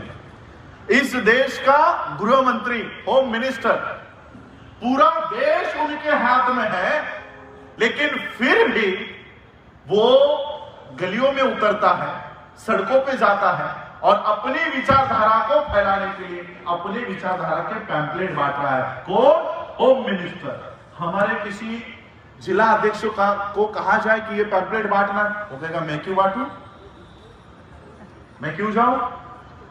उनके हाथ में पूरा देश है, फिर भी वो गलियों में जाते हैं। हमारे पास सरपंच, आपके यहाँ क्या कहते हैं सरपंच को? सरपंच ही कहते हैं, कई कई राज्यों में प्रधान कहते हैं। हमारे पास सरपंच भी नहीं है, फिर भी हम घरों में लेटे हुए हैं, बंगलों से बाहर नहीं आ रहा। पूरा देश उनके हाथ में है, 24 घंटे रास्तों पर है, 24 घंटे समाज में जाकर हिंदू राष्ट्र के लिए काम कर रहे हैं। और हम और एक एग्जांपल देता हूं। 2014 में इस देश में लोकसभा की इलेक्शंस हुई, जिसकी वजह से नरेंद्र मोदी इस देश के प्रधानमंत्री बने। लेकिन आप थोड़ा 2-4 महीने पीछे जाइए। इस देश में लोकसभा इलेक्शन लगने से पहले मुझे आप बताइए, बीजेपी की ओर से प्रधानमंत्री पद का दावेदार कौन था? कुछ नाम है यार, हल्का हल्का? Advani, Lal Krishna Advani. He was the prime ministerial candidate. लेकिन जब आरएसएस को लगा कि हम अडवाणी जी के नेतृत्व में इतनी वोट्स नहीं हासिल कर पाएंगे, इतने सीट हासिल नहीं कर पाएंगे, तब आरएसएस ने एक रात में प्रधानमंत्री पद का दावेदार बदल दिया और फिर आपके गुजरात से नरेंद्र मोदी जी को सेंटर में बुलाया और एक रात में मोदी जी को प्रधानमंत्री पद का दावेदार घोषित कर दिया। 2014 से लेकर आज 2021 आ गया है, खत्म होने आया है। बताओ मुझे कितनी बार लाल कृष्ण अडवाणी ने इसका विरोध किया सवाल लेकर, या कोई बीजेपी ब्रैकेट एलके अडवाणी बनाया? इस देश में ब्राह्मणी व्यवस्था को जीवित करने के लिए, मनुस्मृति का कानून लाने के लिए वो लोग प्रधानमंत्री पद का भी त्याग करने को तैयार हो जाते हैं। और हम लोग, हमें एक छोटा सा पद भी अगर नहीं मिला तो हम नया संगठन बनाते हैं और हम काम क्या करते हैं? जिस संगठन से वाला है उसी को गाली देने का काम करते हैं। बस यही। दिल्ली में हमारी मीटिंग हो रही थी, वहां पर पता चला कि अंबेडकर नाम से 1 लाख संस्थाएं इस देश में रजिस्टर्ड है, सिर्फ अंबेडकर नाम लिए हुए। अंबेडकर ऑर्गेनाइजेशन, अंबेडकर एसोसिएशन, अंबेडकर फलाना, अंबेडकर ठिकाना करके 1 लाख रजिस्टर्ड संस्थाएं इस देश में काम कर रही है, जम्मू से लेकर तमिलनाडु तक, कन्याकुमारी तक। और बाकी के महापुरुषों से अलग, गुरु रविदास के नाम से अलग, वाल्मीकि के नाम से अलग, गुरु नानक के नाम से अलग, बुद्ध के नाम से अलग, अलग अलग जितने भी महापुरुष हैं, महात्मा फुले से लेकर शिवाजी महाराज से लेकर शाहू महाराज से लेकर अलग अलग संस्थाएं इस देश में। हम भारत के लोग, वी द पीपल, हमारी संस्थाएं 10 लाख में बटी हुई है। 10 लाख। एक संगठन का आदमी दूसरे से मिलना नहीं चाहता। एक संगठन पे 2-2, 3-3 विंग्स काम कर रही है। इन 10 लाख संगठनों पर सिर्फ 104 संगठन के लोग का राज कर रहे हैं। आरएसएस के सिर्फ 104 विंग्स है। महिलाओं के लिए दुर्गा वाहिनी, विद्यार्थियों के लिए एबीवीपी, राजनीति के लिए बीजेपी, धर्म के लिए विश्व हिंदू परिषद। एक संस्था दूसरे संस्था का कभी विरोध नहीं करेगी, देखा है आपने? नहीं करते, एक दूसरे को पूरक काम करते हैं। हमारे 10 लाख संगठन हैं, लेकिन एक दूसरे से ही उलझ रहे, एक दूसरे की पेट खींच रहे। वो 104 है, लेकिन पूरे देश भर में कब्जा कर चुके हैं। और इसलिए हम लोगों को सही मायने में आज 72 इयर्स का ये संविधान हो चुका है, 73rd हम ये सेलिब्रेट कर रहे हैं। अगर सही में इसको 173rd में सेलिब्रेट करना चाहते हो, इसका जश्न मनाना चाहते हो, तो संविधान का जहां पर भी, कहीं पर भी खिलवाड़ हो, हम लोगों को आगे आना चाहिए। इस देश के संविधान को बचाने के लिए, डेमोक्रेसी को बचाने के लिए। आज इस देश के लोकतंत्र को हटाया जा रहा है, लेकिन हम लोगों को भनक तक नहीं है। न्यू एजुकेशन पॉलिसी आ गई, हम लोगों ने आज तक इसका विरोध नहीं किया। किसानों का बिल आया, किसान जागरूक थे, वो कानून वापस हो गया। कितने लोगों ने न्यू एजुकेशन पॉलिसी का विरोध किया? हमें पता ही नहीं ये पॉलिसी क्या है। नए नए कानून बनाए जाते हैं और इन कानून के बारे में हमें छोड़ो, हमारे राजनेताओं को पता नहीं। आज तक हमारे राजनेताओं ने, जिनको हम नेता कहते हैं, राष्ट्रीय नेता कहते हैं, उन्होंने आज तक इसका विरोध नहीं किया, अभी तक नहीं किया। क्या है न्यू एजुकेशन पॉलिसी? 5वीं के बाद आपके बच्चों को इस तरह से ट्रेनिंग दी जाएगी और फिर से मनुस्मृति का कानून क्या कहता है? चमार का बच्चा चमार बनेगा, नाई का बच्चा नाई बनेगा। ये अब कानूनी तौर पर लागू हो गया है। मध्य प्रदेश ने इस न्यू एजुकेशन बिल को इंप्लीमेंट कर दिया है। अब से वहां पर यह कानून लागू हो चुका है, धीरे धीरे पूरे देश में लागू हो जाएगा। बाबा साहब अंबेडकर जी ने अपने जीवन में 3 ही लोगों को अपना गुरु माना, तथागत बुद्ध, संत कबीर और महात्मा फुले। महात्मा फुले इन तीनों में से कोई भी किसी यूनिवर्सिटी में नहीं गए। बाबा साहब अंबेडकर अपने जीवन में महात्मा फुले इनको अपना गुरु क्यों मानते हैं? क्योंकि इन्होंने अगली पीढ़ी को निर्देश दिए कि हम भारत के लोग जो इस देश पर राज किया करते थे, हमारी हुकूमत इस देश में थी, हमारे राजा इस देश में थे, हम शूद्र बने कैसे? क्या कहते हैं महात्मा फुले? विद्या के बिना मति गई, मति के बिना नीति गई, नीति के बिना वित्त गया, वित्त के बिना इस देश के जो लोग हैं वो शूद्र बन गए। इसका मतलब क्या होता है? एजुकेशन, विद्या, एजुकेशन बंद कर दो, इनकी नीति चली जाएगी। नीति का मतलब क्या है? प्लानिंग। हम प्लानिंग ही नहीं कर पाएंगे। इनका एजुकेशन बंद कर दो, प्लानिंग बंद हो जाएगी। प्लानिंग बंद कर दो, इनकी स्पीड कम हो जाएगी, गति। स्पीड कम कर दो, प्लानिंग नहीं, स्पीड नहीं, पैसे कैसे कमाए जाते हैं पता नहीं होगा, पैसा चला जाएगा, फाइनेंस खत्म हो जाएगा, और फाइनेंस खत्म हो जाएगा तो इस देश के लोग शूद्र अपने आप बन जाएंगे। ये बात महात्मा फुले ने अपने आने वाले पीढ़ियों को बता दी और बाबा साहब अंबेडकर जी ने यही से महात्मा फुले के उद्देश्य पर काम किया। और बाबा साहब ने कहा कि शिक्षा शेरनी का दूध है। महात्मा फुले क्या कहकर गए कि शूद्र कैसे बन गए? विद्या बनकर दी इन लोगों की। और फिर से वो विद्या संपादन करने के लिए बाबा साहब आपको कहकर गए कि शिक्षा शेरनी का दूध है, जो कोई पिएगा वो दहाड़ेगा जरूर। और बाबा साहब के इस आदेश पर काम करते करते हमारे लोग आईएएस बन गए, आईपीएस बन गए, डॉक्टर बन गए, लॉयर बन गए, प्रोफेसर बन गए। बाबा साहब ने जब ये आदेश दिया तब उस आदेश पर जो हमारी महिला काम कर रही थी, क्या वो ग्रेजुएट थी? अनपढ़ महिला ने बिना किसी स्कूल में जाए हुए हमारे महिलाओं ने अपने बच्चों को डॉक्टर बनाया, इंजीनियर बनाया। लेकिन आज मेरे सामने जो डॉक्टर और इंजीनियर यहां पर बैठा हुआ है वो अपने बच्चों को डॉक्टर इंजीनियर नहीं बना सकता, नहीं बना सकता। ये आज की 2021 की सिचुएशन है। मुंबई में, मुझे आपके बात यहाँ स्टेट का पता नहीं, हमारे यहाँ पर एमबीबीएस का रेट चल रहा है 4 करोड़ रुपए एक सीट का। वो भी कभी नीट एग्जाम पास होने के बाद, पहले तो नीट में ही पास नहीं होंगे।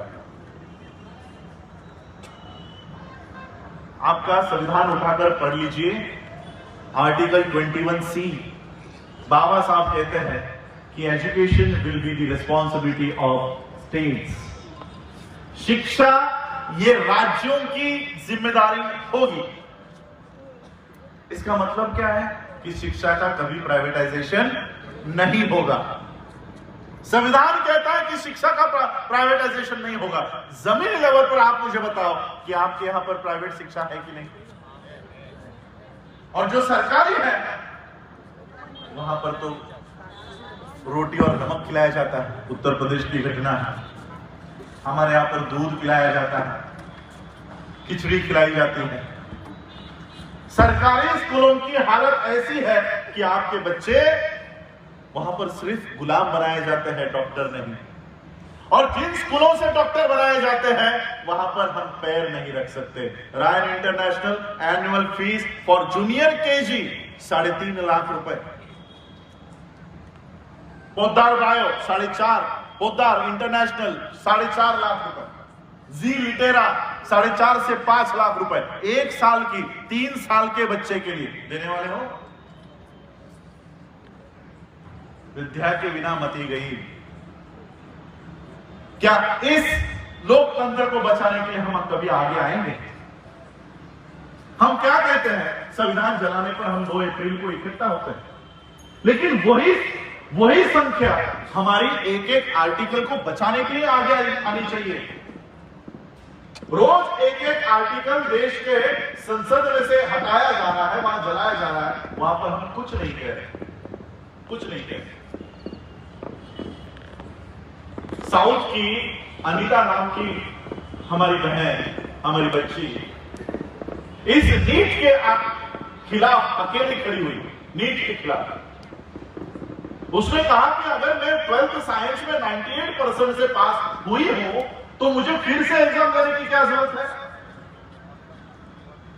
अगर मैं 98% से पास हुई हूं तो मुझे एडमिशन दे दो एमबीबीएस के लिए। सुप्रीम कोर्ट ने कहा कि नहीं, नीट की एग्जाम देनी होगी। अब ये एंट्रेंस टेस्ट देने के लिए 1-2 हफ्ते की क्लास के 3 से 4 लाख रुपए फीस है। नीट की तैयारी के लिए 3.5 से 4 लाख रुपए की फीस कहां से लेकर आएगी? इसलिए उसने घर में पढ़ाई की और पढ़ाई करके वो नीट की एग्जाम देकर आई और नीट का रिजल्ट आया फेल। पूरे साल भर उसको किसी भी कॉलेज में एडमिशन नहीं मिलेगा। 98% 12th साइंस में लेने के बावजूद देश के किसी भी कॉलेज में उसको एडमिशन नहीं मिलने वाला था। उसने आत्महत्या कर ली। पढ़ लीजिए गूगल पर जाकर, अनीता नीट। हमारी बच्चे 98-99% लाकर भी उनको किसी भी स्कूलों में, कॉलेजेस में एडमिशन नहीं दिया जा रहा। ये क्या है? ये नई मनुस्मृति को रिवाइव करने का काम हो रहा है इस देश में।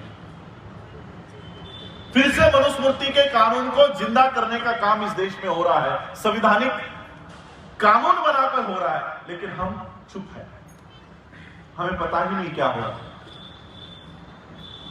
बाबा साहब अंबेडकर जी का एक स्पीच है, भीमा कोरेगांव का जो स्तंभ आप लोग देखते हो, इसकी लड़ाई उनके पिताजी में अफसर थे, मिलिट्री में अफसर थे, और उनकी नौकरी अचानक बंद करवा दी। वो मिलिट्री लोगों ने आपकी ओर से लड़ाई इस देश में लड़ी है, आपका राज लाया है, और आज अचानक से आप हमारे बटालियन बंद कर रहे हो। इसके लिए कानूनी लड़ाई, ड्राफ्टिंग, लेटर्स, ये बाबा साहब के पिताजी ये लड़ाई लड़ रहे थे, लेकिन बाबा साहब के पिताजी के जीवितपन में ये न्याय नहीं मिला। लेकिन बाबा साहब के पिताजी के, यानी राम जी बाबा के बेटे ने बाबा साहब के पिताजी का विजय हासिल करवाया। ये लड़ाई बाबा साहब ने लड़ी, और बाबा साहब ने जो बंद हुई महार बटालियन थी वो फिर से शुरू करवाई। वो आज भी शुरू है, आज भी शुरू है। तब बाबा साहब ने स्पीच दिया। बाबा साहब कहते हैं कि इसमें दोष आप लोगों का है, दोष आपका है। जब अंग्रेजों ने उनके स्वार्थ के लिए, उनके लिए जब हमको नौकरियां देना शुरू कर दिया, शस्त्र धारण करने का अधिकार दे दिया, पढ़ाई लिखाई करने का अधिकार दे दिया, पैसे कमाने का अधिकार दे दिया, जब हमें पैसे मिल रहे थे, जब हम पढ़ रहे थे और आप लोग उसका इस्तेमाल कर रहे थे, तो उसी समय हमने अपनी व्यवस्था क्यों खड़ी नहीं की? जब अंग्रेजों ने हमको अधिकार दिए पढ़ाई लिखाई करने का, पैसे कमाने का, सैलरी भी तो मिल रही थी, तो उस सैलरी में से, उन पैसों में से हमने अपनी व्यवस्था क्यों खड़ी नहीं की? इसी संदर्भ को आज के परिप्रेक्ष्य में थोड़ा जोड़िए। संविधान मिला ना आप लोगों को? संविधान से नौकरियां मिली, नौकरियों से सैलरी मिली, पैसे मिले। अब 72 इयर्स के इस संविधान के कार्यकाल में कल को अगर इस देश का संविधान हटाया जाए, सबसे बड़े लूजर्स, सबसे बड़े जिनके ऊपर अन्याय होगा, अत्याचार होगा, वो वर्ग कौन सा है? आप, शेड्यूल कास्ट। मुसलमानों की उनकी खुद की शिक्षा की व्यवस्था है, स्कूल्स है ना उनके अपने हॉस्पिटल्स है, उनके अपनी नौकरियां हैं, सिखों के अपने स्कूल है, क्रिश्चियनों के अपने स्कूल है, सबके हैं अपने अपने, तुम्हारे हैं। इन 72 इयर्स में हमने अपनी व्यवस्था क्यों निर्माण नहीं की? बाबा साहब ने संविधान आपको क्या इसलिए दिया है कि इस संविधान के माध्यम से घर बनाओ, नौकरियां बनाओ, बच्चे पैदा करो, उनको फॉरेन में भेजो? अरे जब तक ये संविधान है तब तक अपने आने वाले नस्लों की तो उसका पूरा व्यवस्था खड़े करके जाओ।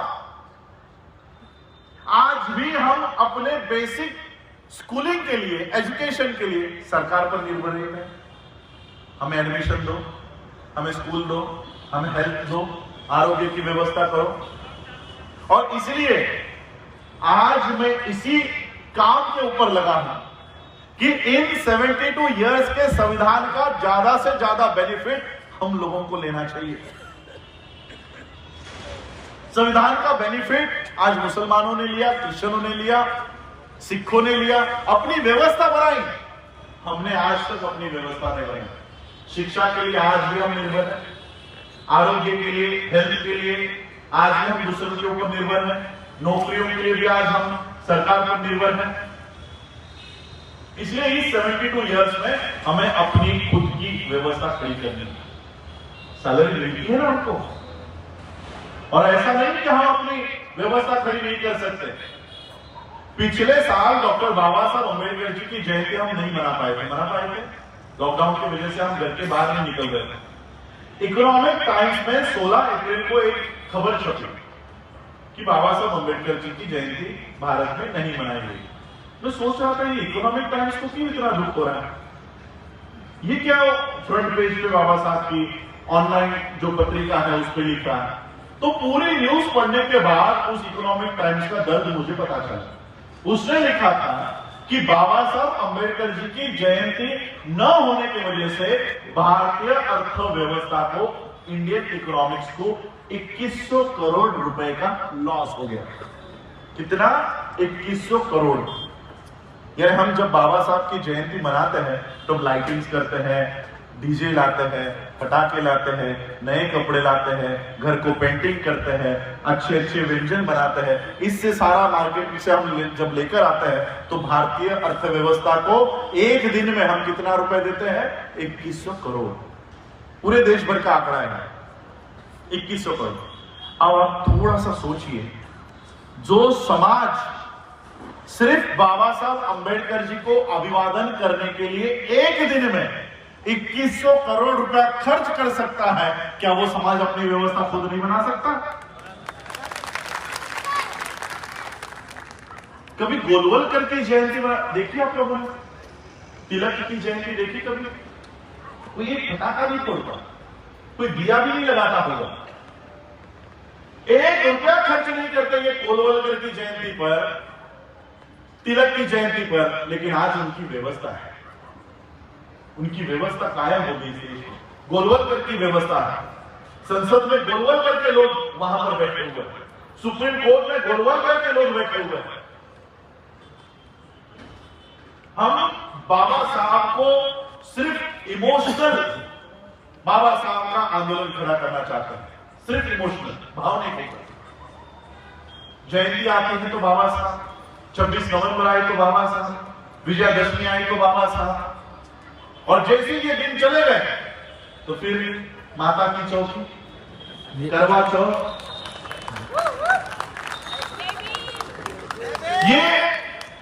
ये इस तरह से पैसे हमारे हैं, जहां किसके खाते में रहे? उस माता के डब्बे में पड़ रहे हैं। बिहार में जाकर आया, हमारी औरतें छठ पूजा कर रही हैं। ये इसलिए हम लोगों को अपनी व्यवस्था कायम करनी है। इस देश में कोई बीजेपी कांग्रेस की लड़ाई नहीं चल रही, दोनों एक ही है। जो कानून इस देश में कभी कांग्रेस ने लाए थे, उसी कानून को तो बीजेपी ला रही थी। कहां फर्क है दोनों में? किसानों का कानून कांग्रेस ने लाया, डिमोनेटाइजेशन प्राइवेटाइजेशन का भी कांग्रेस ने लाया था, जीएसटी का कानून कांग्रेस ने लाया था, वो पास नहीं करवा पाए, इसलिए आज बीजेपी कर रही है। कोई फर्क है दोनों में? इस देश में पॉलिटिकल झगड़ा है ही नहीं। इस देश में जो झगड़ा है वो कल्चरल झगड़ा है, वो संस्कृति का झगड़ा है। किसकी संस्कृति इस देश में कायम रहेगी? ब्राह्मणी संस्कृति या बुद्ध की संस्कृति? यही संस्कृति का झगड़ा है। आज इस देश की 50% आबादी, 50% महिला 50% है। बाबा साहब कहते हैं राजनीतिक क्रांति के लिए पहले लोगों का मन मुक्त होना चाहिए। अब बताओ, 50% के लोगों के मनों पर गणेश छाया हुआ है, माता की चौकी बैठी हुई है, वो शेरा वाली बैठी हुई है, इनके मन मुक्त है। जब आपके मन ही मुक्त नहीं है, आपकी राजनीतिक क्रांति कहां से होगी? कहां से होगी? और इसलिए बाबा साहब ने कहा कि राजनीतिक क्रांति से पहले सामाजिक और धार्मिक क्रांति होनी चाहिए, तब जाकर इनके मन मुक्त होंगे और तब जाकर ये सत्ता हथिया लेंगे। उसी तरह से जैसे तथागत बुद्ध ने काम किया, तथागत बुद्ध के धार्मिक प्रचार का सारा बेनिफिट सम्राट अशोका को मिला। हमारे यहाँ पर सभी को सम्राट अशोक बनना है, तथागत बुद्ध के मार्ग पर किसी को नहीं चलना। जब तक तथागत बुद्ध के मार्ग पर नहीं चलोगे, आप में से सम्राट अशोक कोई नहीं बनेगा, कोई नहीं बनेगा। 22 प्रतिज्ञा का पालन नहीं होगा, तब तक आपके मन मुक्त नहीं होंगे। बाबा साहब ने 22 प्रतिज्ञा दी आपके मनों को मुक्त करने के लिए, कि आपके मनों को, मस्तिष्क को पहले मुक्त करवाओ, उसके लिए 22 प्रतिज्ञा दी। तो बाबा साहब ने संविधान के माध्यम से, क्योंकि मुझे भी निकलना है, 8 बजे तक मुझे एयरपोर्ट पहुंचना है, तो मैं ज्यादा अपनी वाणी को खींचूंगा नहीं, लेकिन बाबा साहब ने आज संविधान के माध्यम से जो व्यवस्था कायम की है, ये हम लोगों का कर्तव्य है, इसे बचाए रखना। याद रखिए, आप में से कोई फिर से कोई एक नया अम्बेडकर तैयार नहीं होने वाला। नई संसद सभा यहां पर नहीं गठित होने वाली, नई संविधान सभा यहां नहीं बनने वाली। इस लोकतंत्र को अगर बचाना है, इस लोकतंत्र को, संविधान को बचाना है, तो हम लोगों को इकट्ठा होना पड़ेगा। आज रेलवे एम्प्लॉयज एसोसिएशन भी इस मंच पर उपस्थित है। जिस तरह से किसानों ने उनके खिलाफ बने हुए कानून को हटाया, मैं कहता हूं इस देश में जितने भी SC ST एम्प्लॉयज के एसोसिएशन है पूरे देश भर में, उसी तरह से हमको रास्तों पर बैठकर ये प्राइवेटाइजेशन के बिलों को हटाने के लिए हमको इकट्ठा होना पड़ेगा। पहले देखो किस तरह से इन्होंने प्राइवेटाइजेशन के लिए या पब्लिक सेक्टर के लिए इमेज तैयार की। आज पब्लिक सेक्टर के एम्प्लॉयज कौन है? सरकार के जमाई। इनके लिए दिलों में नफरत पैदा की कि नहीं? अब लोग क्या कहते हैं, होता है तो अच्छा है, पब्लिक प्राइवेट हो रहा है अच्छा है। कोई इस देश में प्राइवेटाइजेशन के खिलाफ आवाज नहीं उठाएगा, क्योंकि उन्होंने पहले ही लोगों के मन बदल दिए। दिलों में लोगों के ये भावना भर दी है कि प्राइवेट होगा तो सबको नौकरियां मिलेंगी, पब्लिक सेक्टर की वजह से आपको नौकरियां नहीं मिलेंगी। लेकिन इस कोरोना काल में प्राइवेट हॉस्पिटल्स बंद थे और पब्लिक सर्वेंट भी रास्तों के ऊपर थे, ये भी आप लोग देखिएगा। तो इस तरह से पब्लिक सेक्टर के जितने एम्प्लॉयज हैं उनको भी ये काम हम लोगों को करना है। बाबा साहब ने संविधान देकर आप महिलाओं के तो सपने भी बदल दिए। यानी सपने बदलने का काम भी बाबा साहब आपके लिए करके गए। संविधान से पहले हम लोग जो हमारे जातियों के लिए काम थे वही कर सकते थे, दूसरे काम हमको अलाउड नहीं थे। बौद्ध धर्म से पहले भी हम लोग जातियों में पड़े हुए थे। धर्म के माध्यम से, संविधान के माध्यम से बाबा साहब हमको आने वाले सपने भी जी जी जी जी ये लास्ट नहीं तो संविधान के माध्यम से बाबा साहब अम्बेडकर जी ने हमको आने वाले सपने कैसे बदल दिए। पहले अगर कोई चमार हुआ करता था तो मनुस्मृति का कानून कहता था कि चमार का बच्चा ये सिर्फ जूते ही बनाएगा, चमड़े का ही काम करेगा, ना ही सिर्फ बाल काटेगा। अलग अलग जाति के अलग अलग नियम हुआ करते थे, अलग अलग व्यवसाय हुआ करते थे। बाबा साहब ने संविधान दिया, समता का अधिकार दिया, पढ़ाई की स्वतंत्रता दी, विचारों की स्वतंत्रता दी। आज हमारी जो स्त्रियां हैं, पहले हमारी स्त्रियों को सपने आते थे, किसी चमार की स्त्री को सपना आता कि सामने के पेड़ के नीचे वो मोची बैठता है, कॉबलर बैठता है, लोगों के जूते बनाता है, चमड़ा साफ करता है और सारे पैसे वो लेकर जाता है। मेरा बच्चा जब बड़ा हो जाएगा तो वो सामने के पेड़ के नीचे बैठने वाला जो मोची है, कॉबलर है, ये बुरा हो चुका होगा और मेरा बच्चा उस पेड़ के नीचे जाकर बैठेगा और सारे पैसे मेरे बच्चे को मिलेंगे। नाई की स्त्री को भी यही सपने आते थे कि सामने के पेड़ के नीचे वो नाई बैठता है, लोगों के बाल काटता है, सारे पैसे उसी को मिलते हैं। जब मेरा बच्चा बड़ा हो जाएगा तो ये बूढ़ा हो चुका होगा और मेरा बच्चा जाकर उस पेड़ के नीचे बैठेगा, सारे बाल वो काटेगा और वो सारे पैसे मेरे घर में आएंगे। अब बाबा साहब के संविधान की वजह से हमारी महिलाओं को क्या सपने आते हैं? हमारी महिला आज सपना देखती है सुप्रीम कोर्ट का जज आज 40 साल का है, मेरा बच्चा 10 साल का है, 12 साल का है, 20 साल का है। जब ये रिटायर होने को आएगा तो मेरा बच्चा बड़ा हो चुका होगा और जैसे ही ये रिटायर होगा मेरा बच्चा जाकर उस सुप्रीम कोर्ट के जज की कुर्सी पर जाकर बैठेगा। ये बाबा साहब के संविधान की बदौलत है। आज ही मैंने सुबह मेरे ट्विटर पर, फेसबुक पर एक पोस्ट डाली। मेरा पिछले 2 साल पहले का एक फोटो था। दुबई के एमराल्ड पैलेस में मुझे वहां पर ट्रीट दी गई थी दुबई के लोगों ने। वहां का सबसे बड़ा पैलेस है एमराल्ड पैलेस। तो वहां पर एक कुर्सी पर मैं बैठा हूं, सिंहासन पर, पीछे सारा सोने का वो सारा रखा हुआ है। मैंने लिखा कि जिन बाबा साहब को बैलगाड़ी में बैठने नहीं दिया जाता था, आज उन्हीं बाबा साहब के संविधान के बदौलत उनकी तीसरी पीढ़ी सिंहासन पे, एमराल्ड पैलेस के सिंहासन पर बैठती है।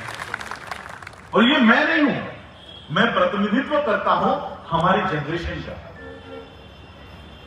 सोचिए आज मेरे एज के यहां पर लोग बैठे हैं,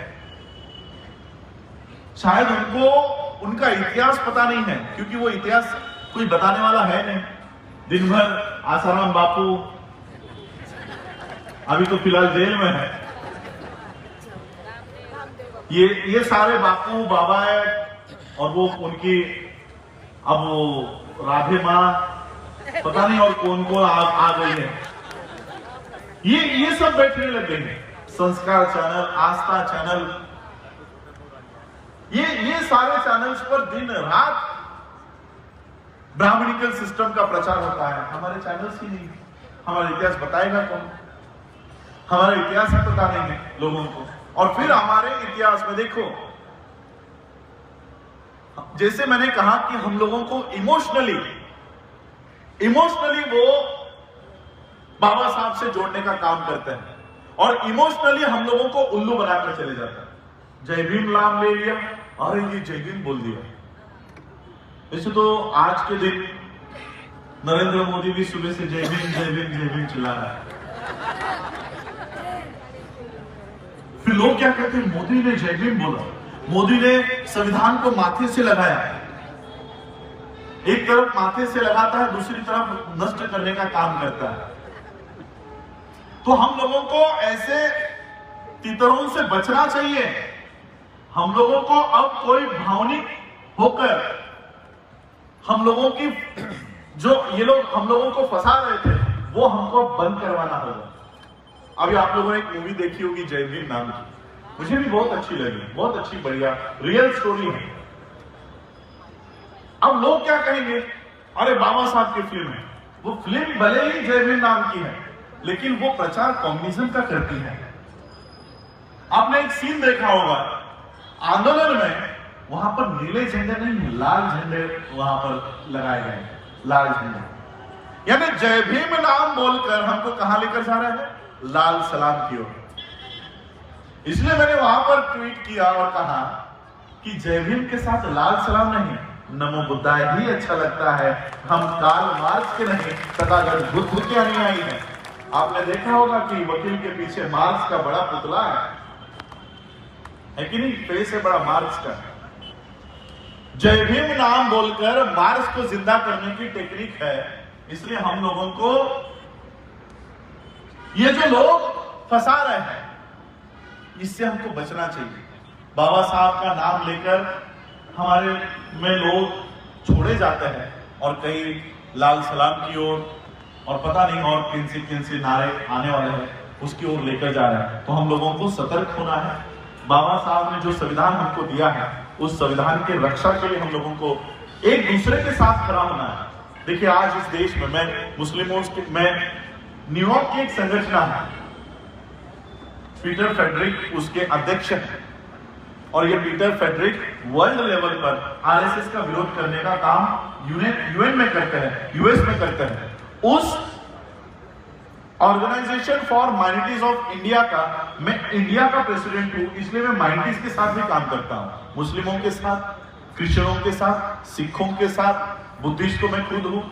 इन लोगों को उनके मन से मैं क्या कहता हूं कि इस देश में अगर आपके गुरुद्वारा, सिखों को मैं ये कहता हूं कि आपके अगर गुरुद्वारा इस देश में सुरक्षित है, मुसलमानों के मस्जिद अगर इस देश में सुरक्षित है, क्रिश्चियनों के चर्च अगर इस देश में सुरक्षित है, और अगर हम बौद्धों के बौद्ध विहार इस देश में सुरक्षित है, तो केवल बाबा साहब के इस संविधान की वजह से सुरक्षित है।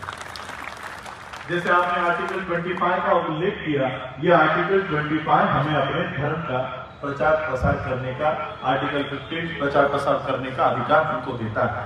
तो मैं उनको हमेशा कहता हूं, अगर आपका कुरान, आपका बाइबल, आपका गुरु ग्रंथ साहिब, आपके गुरुद्वारा, आपके चर्चेस, आपके मस्जिद इस देश में संविधान की वजह से सुरक्षित है, तो आप सबका कर्तव्य होना चाहिए कि जो ग्रंथ आपको सुरक्षा देता है उसकी सुरक्षा करना, यह हमारा पहला कर्तव्य होना चाहिए। ये लोगों के लिए आज हम तैयार कर रहे हैं। तो यही बात मैं आज आप लोगों को कहूंगा कि इस संविधान की रक्षा करना भी हम लोगों की जिम्मेदारी है। बाबा साहब आपके लिए कानून बना गए हैं, बाबा साहब अम्बेडकर जी ने आप लोगों के लिए अच्छे अधिकार दिए हैं, तो ये अधिकारों का संरक्षण करना भी हम लोगों की जिम्मेदारी है। तो सबसे आज के दिन की मैं आप लोगों को मंगल कामनाएं देता हूं। और ये दिन, संविधान दिन, आज 72 इयर्स कंप्लीट हुए हैं। इसी तरह से मैं कहना चाहता हूं कि ये संविधान कितना बजे है, कितना बजे आप लोग कहोगे कि ये तो बाबा साहब के परिवार का है इसलिए ये कह रहा है, लेकिन ये बात मैंने नहीं, बराक ओबामा ने कही है। बराक ओबामा संविधान के संदर्भ में कहता है कि अम्बेडकर, डॉक्टर अम्बेडकर हमारे देश में पैदा होते हैं तो हम सूरज का नाम बदलकर उसको अम्बेडकर कर देते हैं। इतना बढ़िया संविधान बाबा साहब का है। तो ये संविधान, इसकी रक्षा करना, इसको बचाना, और मैं तो ये कहना चाहता हूं 72 नहीं, ये संविधान इतना उत्कृष्ट है, इतना बढ़िया बनाया है कि 72,000 ईयर भी ये संविधान इस देश पर राज कर सकता है। इतना बढ़िया संविधान बाबा साहब इस देश का तैयार कर गए हैं। आज हम 73rd ईयर में पदार्पण कर रहे हैं। इसी तरह से हम इसकी सेंचुरी 100 इयर्स भी सेलिब्रेट करें। उसके आगे आने वाली हमारी अनेक पीढ़ियां इस संविधान, बाबा साहब अम्बेडकर जी के संविधान को सेलिब्रेट करें, यही कामना करता हूं। और आप सभी लोगों को आज के इस दिन की बहुत बहुत ढेर सारी मंगल कामनाएं देता हूं। आप लोगों ने मुझे सुना, उसके लिए आप सभी लोगों का आभार, धन्यवाद। और सभी ऑर्गेनाइजेशन जिन्होंने आज के इस कार्यक्रम को सफल बनाया, उनका भी आभार व्यक्त करता हूं। डॉक्टर बोधीराज विश्वास जी, दरअसल मैं आप लोगों से माफी मांगना चाहता हूँ, ये मेरा तीसरा या चौथा रिजेक्ट करने के बाद ये डेट मुझे देनी मिली है। तो विजयादशमी की डेट भी मैं आपको नहीं दे पाया, उसके पहले भी एक कार्यक्रम था वो भी डेट नहीं दे पाया। ऑल ओवर इंडिया मुझे जाना पड़ता है, वहां पर मेरे कार्यक्रम, यहाँ से जाऊंगा कल हरियाणा जाऊंगा, हरियाणा से वहां से लौटकर शायद मैं फिर से 28 नवंबर के किसानों के ट्रैक्टर मार्च में हूँ, और वहां से लौटकर फिर मैं, आप लोगों ने बघेल साहब का नाम सुना होगा, उनके साथ 30 तारीख को छत्तीसगढ़ में वहां पर कार्यक्रम कर रहा हूं। तो दिन रात में सिर्फ इस संविधान के बदौलत अपनी स्वतंत्र व्यवस्था खड़ी करने का काम कर रहा हूं। बुद्धिस्ट सोसाइटी ऑफ इंडिया के माध्यम से हम अपनी स्वतंत्र व्यवस्था चाहते हैं। कितने साल इनके सामने गिड़गिड़ाए, इसलिए मैंने सबसे पहला जो काम महात्मा फुले ने बताया, बाबा साहब अम्बेडकर जी ने बताया, उसी को मैं रिवाइव करने का काम कर रहा हूं। जापान में जब मैंने अपने स्पीच को रखा, जापान के वर्ल्ड फेलोशिप ऑफ बुद्धिस्ट के कॉन्फ्रेंस में 128 देशों के साथ यहाँ पर इंडिया में कर रहा हूँ। 60 एकड़ की जमीन हमने बुद्धिस्ट सोसाइटी ऑफ इंडिया के माध्यम से यहाँ पर संपादित की है, और भारत में वर्ल्ड की सबसे बढ़िया बुद्धिस्ट यूनिवर्सिटी हम भारत में बना रहे हैं। आने वाले 5 सालों में हमारे बच्चे किसी स्कूल के रायन इंटरनेशनल, ऑक्सफोर्ड, जी लिटेरा और पता नहीं कैम्ब्रिज, इनके स्कूलों में ना जाते हुए हमारी जो बुद्धिस्ट यूनिवर्सिटी बनेगी, और ये यूनिवर्सिटी से हमने बेस्ट यूनिवर्सिटी से टाई अप किया हुआ है, Texas university, Columbia university, London school of economics, Thailand की एमसीयू यूनिवर्सिटी, वियतनाम यूनिवर्सिटी, अनेक यूनिवर्सिटी के कोर्सेज हम भारत में लेकर आएंगे। हमारे बच्चे जो एलएसी में पढ़ने जाते थे, अब वो भारत में पढ़ेंगे, और उनकी डिग्री, उनकी सिलेबस, उनका एजुकेशन एलएसी का होगा, यानी बिना लंदन जाए वो यहाँ पर एलएसी की डिग्री प्राप्त करेगा।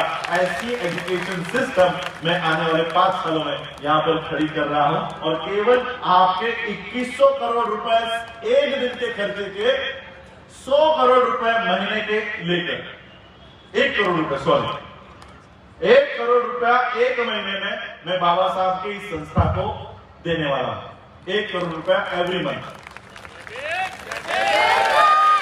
ये कैसे देने वाला हूं? आप लोगों का भी साथ मुझे इसमें चाहिए। 1 लाख लोगों से हर महीने 100 रुपए लिए तो कितने रुपए बनते हैं? 1 करोड़।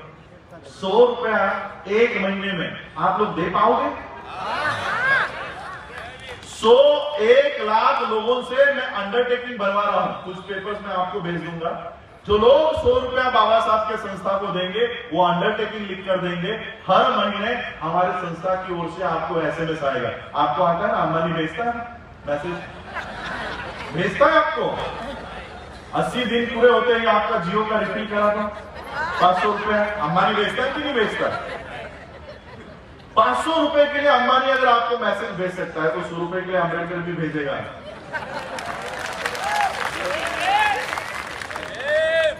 वो 500 रुपया आपसे लेता है, हर महीने लेता है। मैं 100 रुपया आपसे लूंगा, और 10 सालों में अंबानी से भी बढ़कर एक व्यवस्था आपके हाथ में देकर जाऊंगा। बस इतना ही कहना चाहता हूं, और आप लोगों ने मुझे सुना, उसके लिए आभार, धन्यवाद। जय भीम, जय भारत, जय भीम। बहुत बहुत साधुवाद। जय भीम, नमो